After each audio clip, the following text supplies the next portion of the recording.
Hey, what's up, everybody? Welcome back to another episode of Flawless Fatherhood. I know it's been a little minute since the last time I dropped a video, but look, I had to share some time with you guys today and touch bases with you, just to be able to share with my Flawless Fatherhood family what I experienced today. And so basically this video is going to be me showing you, sharing my experiences with my youngest son and his sixth grade honor roll end of the year ceremony that took place today. So hopefully you enjoy it. Stick around to the end of the video. I'm going to have a moment of transparency, and I hope you enjoy the video. Let's get into it. Yeah, so basically last week, my son sent me a text message after school, and he told me this is when he's with his mom, because understanding, me and his mother has a week-to-week timeshare. You know, me and his mother, we're never married. We have a week-to-week timeshare. I was able to secure that, and that's one of my main missions to, in this platform, is to be able to help educate fathers to be able to secure 50-50 timeshares, even in marriage, after marriages and divorces, and even in unwed relationships. I figured out the code, how to do it, and I'm gonna tell you straight up, waiting for the laws to change is not the answer, okay? All right, your children are worth more than that. Don't sit around and be sitting on your hands. Be proactive and make sure you secure your children the right way. All right, now let's just get into this. I'll be dropping more videos late soon. But listen, guys, I'm gonna be honest with you. I'll be totally transparent. When I drop these videos, I'm looking for, I don't want to say I'm fishing for likes. I would like to see likes and engagement in the comments and stuff like that, because that motivates me to do more videos. My mission here is to share what I know to be able to help, change the culture in this world for fatherlessness and the single mother epidemic. Okay, so I would like to, if you like this video, share the video and comment it and let me know what you thought about it. All right, so my son, basically, he sent me a text message last week that basically said, hey, you're invited to this, ceremony for honor roll, this and that. I'll put it up on the screen. And yeah, so I was like, oh, cool. You know what I'm saying? Me and his mom has a week-to-week schedule, timeshare. So, we split up the week, 7 days and 7 days. We basically live, 15, 16 minutes apart, door to door. So it's no problem. You got the best of both worlds. Trust me. So it was his week for him to be with his mom. So, I was at work today, and his mom picked him up from school and brought him back to the ceremony. And I hustled through my route and everything, and I got there on time. Hustled through my route, came home, freshened up, got there early. Man, I was early as heck too. I don't get there. I'd be late for my own funeral, but I got there early, got in the front row, and I was there long before they even got there, and the place filled up and everything. So I was right there in the front row because I wanted to get me a good seat so I get some good good video work. So. He didn't know I was there first, and I let him know that I was there and everything. So they started through the whole thing, the Pledge of Allegiance and everything. You know how that goes. Nice indoctrination. And, so they got going, and it was time for presentations. And, they get their name called, and they walk up and walk back through and walk back, to their seat. So I text them and let them know to make sure he walk back through the front and walk by me. So, walk by me so I could congratulate him on the way by. So yeah, this is my son getting called. Let me tell you something. This is him getting called, and listen to the ovation this dude's get compared to what everybody else get. It was a good time. He was excited. I was happy for him. First of many awards that come through school, but I'm happy for him. Check this out. Let me know what you think.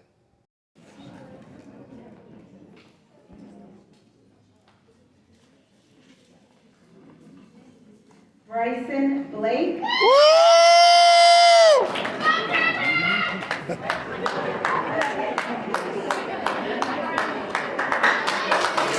Let's go, Broadway!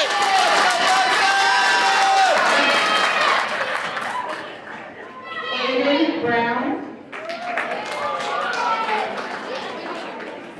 Aiden Calhoun. Carden Karn. Autumn Clark. Good job, homeboy. Grayson Crawford.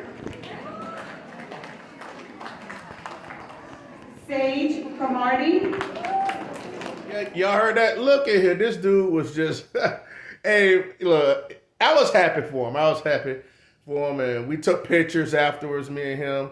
By the time I got done sharing it, the video and stuff to Facebook, I went back to where he was. They had cupcakes and stuff in the back, so he went back there and got a cupcake because he's greedy. But he get it honestly, right? So he went back there and got himself a couple cupcakes, and I went back there and chopped it up with him and took some pictures and stuff like that. Then went over to his mom and his family over there, his brother and his sister, and and we just on his mom's side because I don't have any daughters, So we chopped it up and took pictures, and I saw a lot of people there that I knew. But yeah, he had a good time, and I saw a lot of young kids that he played softball and stuff, baseball with, and stuff that he went to school with. He took pictures with other kids that had awards and stuff like that from honor roll. Yeah, it was a good time and it was a feel good. Y'all just heard how the crescendo, how first because they how graduations and stuff are. They want you to be quiet, whatever. You probably heard his mom and the mom yell this and that, and then I did my thing, and then you heard how the crowd just picked up and amped up for him. I was like, yeah, son, that's what they do. Get used to that. Get used to that. So, he was happy. So we took some pictures, like I said before, and I talked to some people that I knew. But I'm gonna tell you something. After I made my Facebook post, before I made my Facebook post, but before it ended. Right before it ended, and I went to go back and see my son. I'm gonna have a moment of transparency with you. You guys know that I've been married and divorced, and I had two sons through a marriage and through a divorce, and I was able to maintain them as the primary residential parent, and the mother had visitation.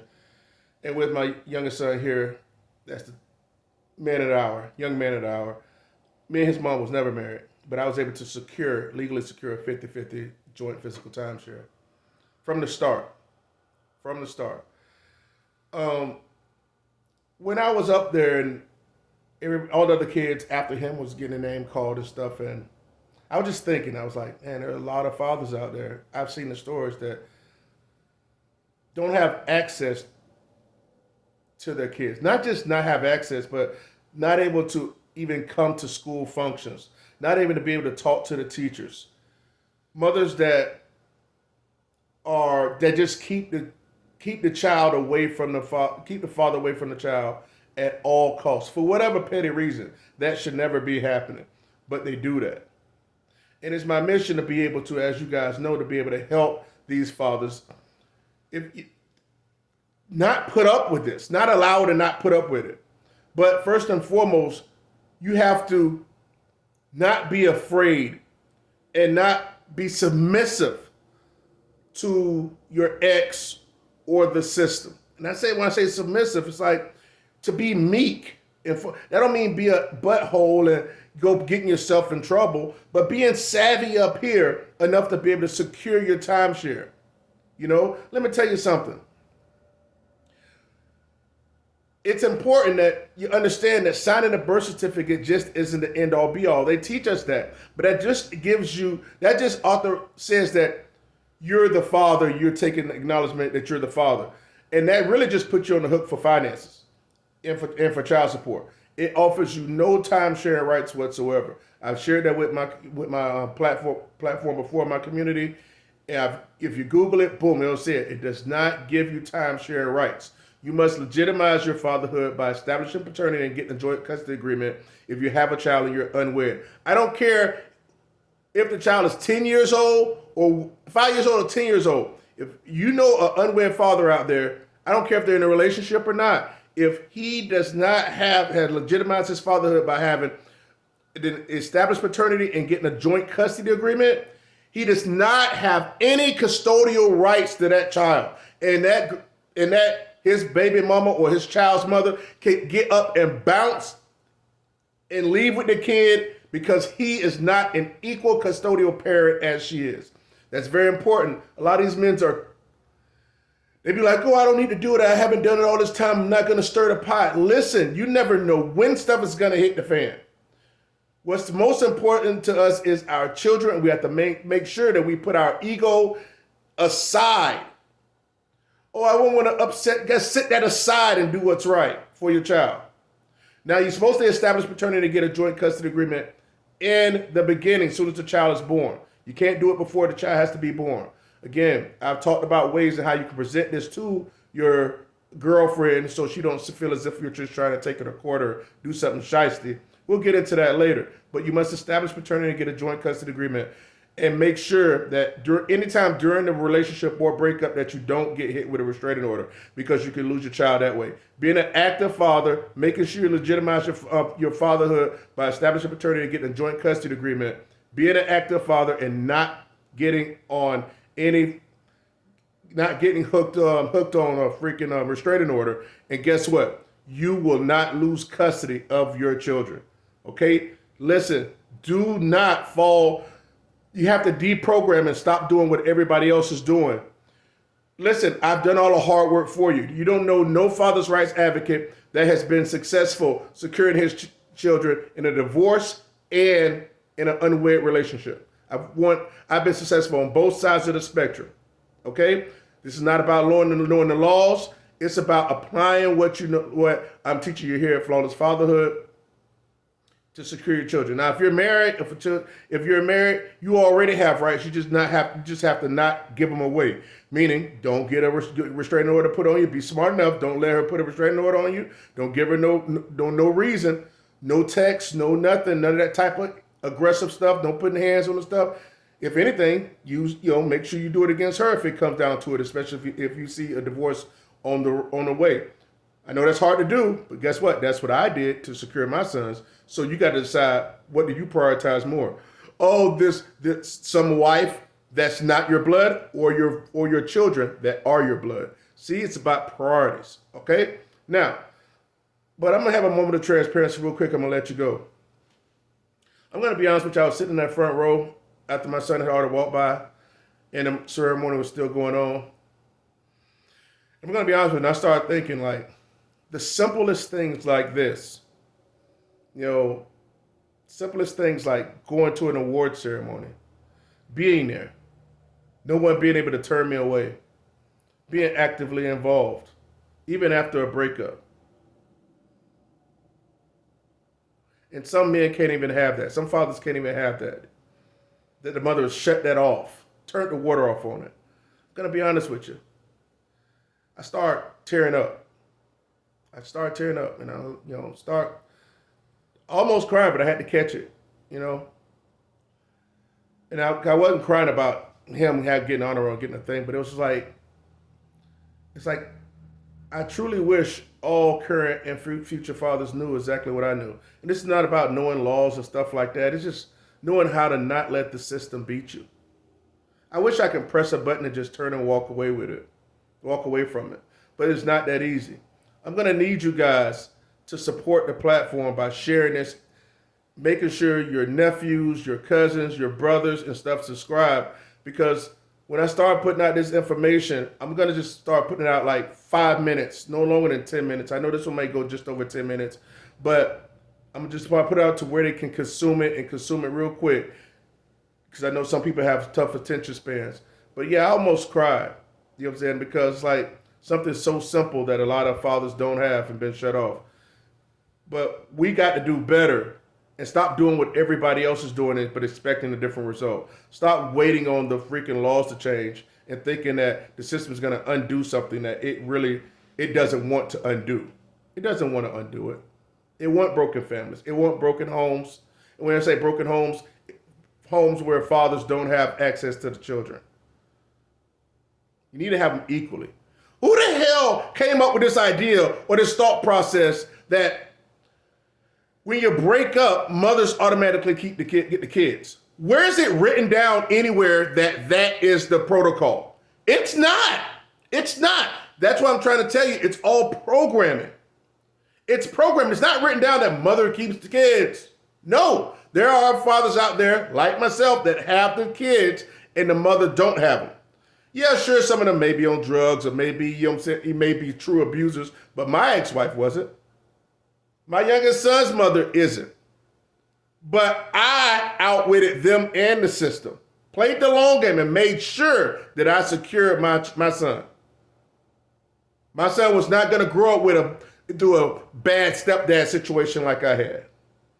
My son, I was gonna make sure that my son was not, even if I had a daughter, that my daughter is not gonna be 9, 10 years old when their mother done moved some guy in. Now my young daughter is living up under the roof with some guy and I don't know its background whatsoever.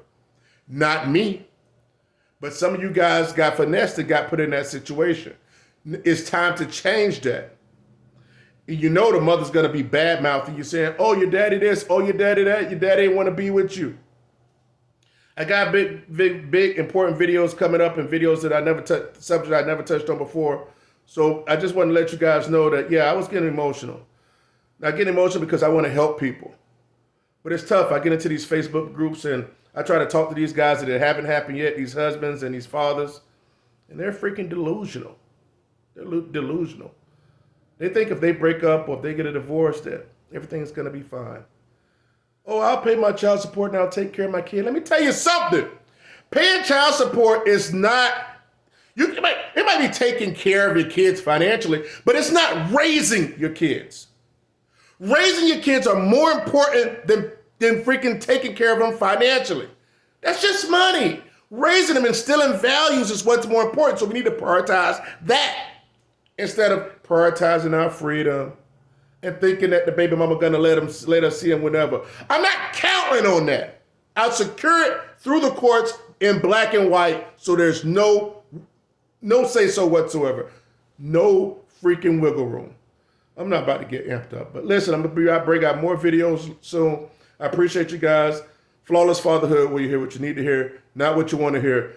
Stop doing what everybody else is doing and listen, you have to do different. Be responsible. Stop climaxing in women that you see no future with. Learn to establish paternity and get a joint custody agreement. Learn to not get yourselves on restraining order. Think before you react. There's so much that goes on to it, but it's simple. All right? I want the best for you, but no matter how much I want the best for people that I don't even know and will never see, you have to want it for yourself. And you have to want it for those that are in your family and the loved ones that you care about, because your future lies in their hands. Like, comment, subscribe, and I'll see you in the next video. Remember, I need your support. Help me help you. Peace out.